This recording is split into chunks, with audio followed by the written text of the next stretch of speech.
Professor MD Azam, are you ready? You can go for your lecture. Okay, let's. Can I? Professor MD Azam will be talking on heart failure with reduced ejection fraction. What to do when heart and kidney are no more friends. So will be talking on a conflict zone where heart and kidney are no more friends. Dr.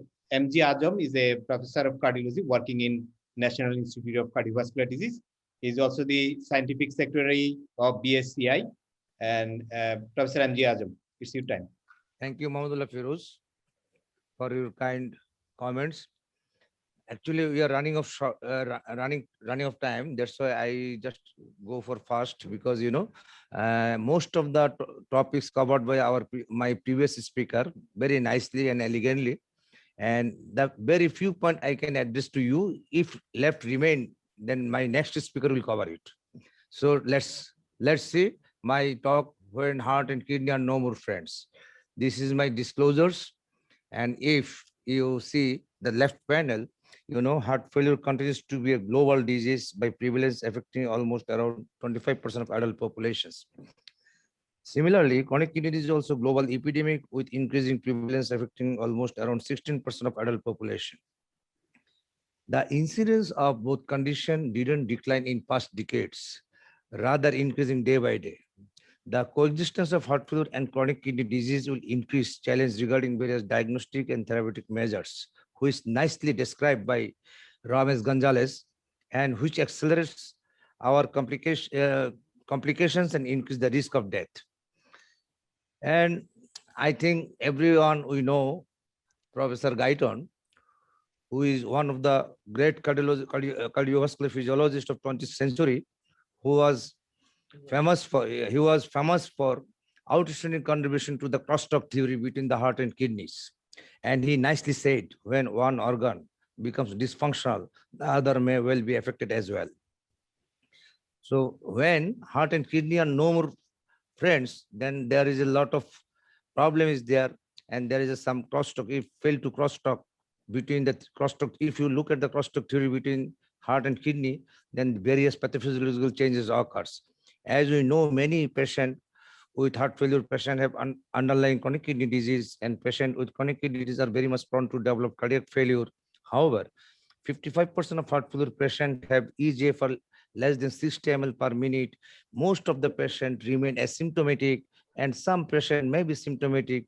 Very rarely, some patient end-stage renal failure and end-stage heart failure may very vigorously symptomatic, and that is around 10% of cases that make us very difficult situation to tackle them. And 40% of patients with chronic kidney disease have heart failure. In our clinical practice, what we face, 50% of acute heart failure patients have worsening renal failure. That gives us a big challenge. If we go for the short review, staging of chronic kidney disease, stage 1, stage 2, stage 3, and stage 4, stage 5, mild to moderate to severe. But right now, we are treating up to stage 2 very nicely. Some extent we go for treat the patient stage 3, okay, but stage 4 and stage 5, it is very difficult situations. If you look at this, this is not newer classification as Gonzalez showed you. Hopefully in August we will get the newer terminology heart failure. But now today we are here to concern our is reduced heart failure patient with advanced chronic kidney disease. If you see whenever the patient are advanced heart failure situation, they are really worsening situation in case of chronic kidney disease. Now I show you one case scenario, 56 years of male with reduced ejection fraction around EF 35%. He's diabetic, hemoglobin A1C around 7.5% with chronic kidney disease. EFR was 29 ml per minute, and his status post, he had a history of ICD implantation 6 years back. Dear friends, this is the most important things. Should we continue previous heart failure medication, mostly triple therapy as showed by Professor Atharali and Gonzalez very nicely. Whether, do you know, we have some recent upcoming data and with newer drugs, either we change heart failure disease modifying therapy. Due to time constraint, so I just skipped some slides because, I have to cover the time. If you look at the treatment of heart failure with chronic kidney disease, there are many landmark clinical guidelines for managing heart failure patient as well as chronic kidney disease individually. But the hard reality is that there is no agreed or universal guideline for managing heart failure patient with chronic kidney disease. Though there is a continuous improvement in treatment of heart failure all over the world, when the heart failure is combined with chronic kidney disease, the effective therapies are dramatically underused. But very interesting things, one group, especially New York-based Kidney Foundation Group, Chronic Kidney Disease Outcome Quality Initiative, interestingly, when they offer the level of care of heart failure, they offered the level of care of heart failure offered to people with chronic kidney disease should be same as is offered to those without chronic kidney disease. But in our clinical practice, we are really some extent shaky to treat our advanced chronic kidney disease case, especially when creatinine rise 3 or 4 or 5 milligram per DL or EGFR less than 30 or 34 like that. If you see the clinical trials in heart failure and chronic kidney disease, most of the chronic kidney disease evidence, we have up to stage 3 strong evidence, weak, moderate and strong evidence, but in stage 4 and 5, we don't have enough strong evidence. This is the scenario of chronic kidney disease in stage 3. As you can see here, most of the clinical trials include patient in class 3 chronic kidney disease. But most of the information that we have about disease modifying therapy in this population from subgroup analysis of big heart failure trial. I'm showing you some just big heart failure trials. You can see the slide. This is this meta-analysis is from beta blocker collaborative group. The effect of beta blocker effect is actually up to EGFR 30, that is neutral. So you can use stage 3 beta blocker without any hesitancy.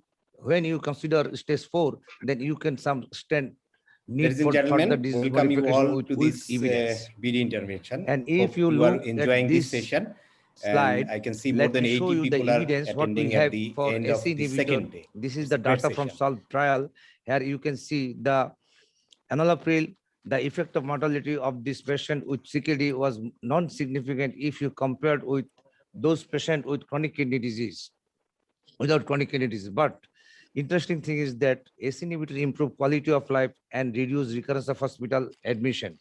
So you can use up to stage 3 very confidently. And if some extent stage 4, you have to need further dose modifications.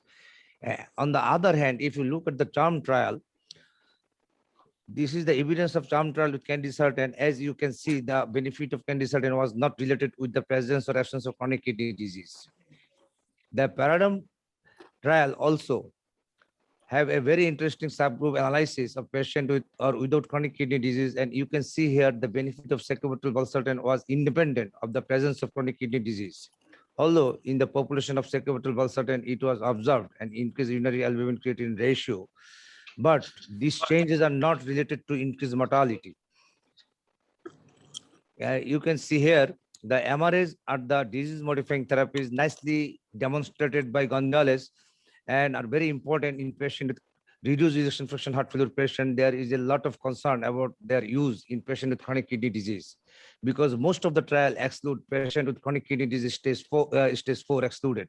I think one of our participant asked a question when we should stop spironolactone. I will give the answer later on. And this is the trial from RAILS trial where you can see the benefit of spironolactone was independent of the presence of chronic kidney disease, but the population prevents and presents more often hyperkalemia with or without concomitant drug used like ACE inhibitor, ARB or ARNI. So friends, we need monitoring of this effect in this population. I hope and we believe potassium binder will be the future direction to treat those group of patients. And if you look, finally, this is the data from trial of SGLT2 inhibitor that is also nicely showed by Dr. Gonzalez. This medication that have wonderful renal-protective effect. So you can see here the death from reduced trial, Emperor reduced trial. Remember that the Emperor reduced trial include patient with EGFR more than 20 ml per minute. And here you can see less declining GFR in comparison to placebo. You see, in comparison to placebo. And that is, and also DAFA heart failure trial, it was proves that the beneficial effect of dapagliflozin was independent of GFR of the patient. So we can use it is also in advanced chronic kidney disease conditions. If you look, yes. So now let's move to our case scenario. What we know about the data CKD in stage 4, as because you see, we don't have enough data. As you can see here, we have lack of strong evidence of how to treat those patients. Most of the things are we know from registry data and also cohort studies. So you see, but I have to tell you about Victoria trial, which also showed nicely by Gonzalez and which published last year and shows new evidence about how to treat those patients. Because in the Victoria trial that include patients with recent episodes of worsening heart failure patients, 15 of that population have chronic kidney disease with stage 4. You surprisingly, you can understand the effect of varicose disease here is consistent with or without chronic kidney disease. So this is the very interesting evidence, because I told you earlier before, we don't have enough strong evidence what we should do in these categories of patient. And I'm very much close to my slide, and this is the very important slide. How dose adjustment of patient with reduced ejection fraction heart failure patient with chronic kidney disease. If you see, as I told you and showed you some subgroup analysis of big trial, MRA should be contraindicated in stage 4, as our case is stage 4. So we shouldn't consider MRA, but we can consider ACE inhibitor or ARB or ARNI. But my preference, we should start ARNI. How should I start ARNI?